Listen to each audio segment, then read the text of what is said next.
আসসালামু আলাইকুম, good morning guys. কি অবস্থা, কি খবর সবার? কালকে ডিউটি থেকে আসার সময় আমার সাথে একটা ছোটখাটো ইনসিডেন্ট হয়েছে। ইনসিডেন্টটা হচ্ছে অক্সিজেন মোড়ের আগে, এখানে রেল বিটের ওইখানে হালকা করে জাম খাইছিল। তো জামটা যখন আস্তে আস্তে ছুটতেছিল, আমিও গাড়ি সামনে নিচ্ছে, সামনের গাড়িও সামনে নিচ্ছে। তো আমার সামনে একটা সিএনজি ছিল, আর আমার গাড়ির ব্রেকটা কয়েকদিন না প্রায় কয়েক সপ্তাহ যাবত একটু ডিস্টার্ব করতেছে বলতে এটা স্মুথলি ধরে মাঝামাঝি একটু করে আটকাই যায়। তো আমার সামনে সিএনজি ছিল, ওইটাও স্লো ছিল, আমিও স্লো ছিলাম। হঠাৎ করে সামনে সিএনজিটা ব্রেক করলো, কিন্তু আমিও আমারটা ব্রেক করতে চাইছি, কিন্তু আমার ব্রেকটা স্মুথলি হয় না। তখন আমার গাড়ির বাম্পারটা মানে সামনে যে রিংটা আছে ওইটা গাড়িতে গিয়ে ধাক্কা লাগে, অত বেশি না, জোরে না, হালকা করে আর কি। হালকা করে লাগলেও আমার গাড়িটা হালকা বাঁকা হয়ে গেছে, মানে পড়ে যাবে এমন অবস্থা। তার মাঝে আমার অ্যাক্সেলেটর হাত ছিল, তাছাড়া ক্লাসে হাত ছিল, অটো ক্লাসটা চেপে দিলাম, আমার অ্যাক্সেলেটরটা বো বো বো বো করে চলতে লাগলো। তো এতে গাড়ির ব্যালেন্সটা হালকা হারাই গেছিলাম। তার মাঝে আমার আপু পিছনে ছিল, আমার আপু কি করছে, হঠাৎ করে নেমে গেছে।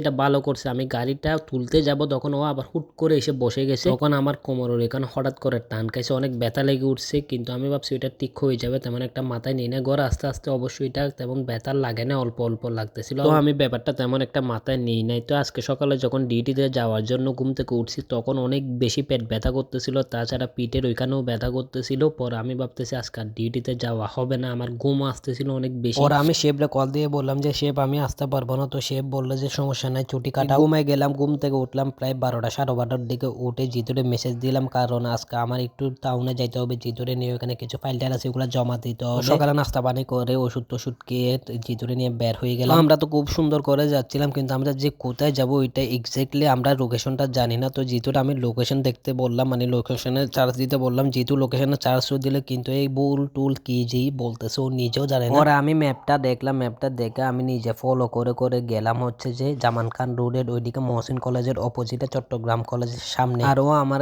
লোকেশন দিচ্ছে হচ্ছে জুবলি রুট, কতক্ষণ বলতেছে মহসিন কলেজের ওইদিকে। মহসিন কলেজ বলতেছে এটা নাকি 2 নম্বর গেটের ওইদিকে। ও যে কি বলতেছে ও নিজেই জানে না। তো যাই হোক, যেখানে আমাদের যাওয়া প্রয়োজন আমরা ওইখানে গেলাম। তো ওইখান থেকে কাজ কাম সারিয়ে আমি আর জিতু চলে গেলাম হচ্ছে জামান খান। ওইখানে আমার একটা চশমা বানাইতে হবে, ভাবতেছি একটু দেখবো। দেখার জন্য যাই নাই, মূলত কেনার জন্যই গেছিলাম, মানে বানাইতে দিয়ে দিব। কিন্তু এখানে গিয়ে আমি বুঝতেছিলাম না দামের সাথে মানে কিরকম কিভাবে বানাবে, মানে আমি যেমনে চাচ্ছিলাম অমনে বানানো যাচ্ছে না। আর চাইলে ওইগুলা প্রায় 80-90 হাজার টাকা চলে আসবে এরকম বলতেছে। তো আমি কি করব না করবো এগুলা ভাবতেছিলাম। আর কয়েকটা দোকান হেঁটে হুটে একটু দেখলাম ভালো করে, কোথায় কেমন কিরকম এগুলা এসব একটু আইডিয়া নিলাম। অবশ্য আমি অনেক বছর যাবত চশমা পরলেও এখন যেভাবে আমি বানাইতে চাচ্ছি, মানে আমি যে গ্লাসটা দিতে চাচ্ছি ওইটা সম্পর্কে আমার তেমন একটা আইডিয়া নাই। তো চশমা টশমা দেখে আসার সময় একটা বড় বিপদে পড়ে গেলাম। বিপদটা হচ্ছে যে আমাদেরকে পুলিশে ধরলো। তো পুলিশে ধরলে এটা কোনো বড় সমস্যা না, আমার কাছে সব ডকুমেন্ট ক্লিয়ার ছিল, আমার ট্যাক্স টোকেন থেকে সব একদম ভালো ছিল, আমার লাইসেন্সও ছিল। তাছাড়া জিতু আর আমি দুজনে হেলমেট পরছি, কিন্তু ওইখানে গিয়ে দেখি পুলিশে বের করলো যে আমার ট্যাক্স টোকেনের ডেটটা শেষ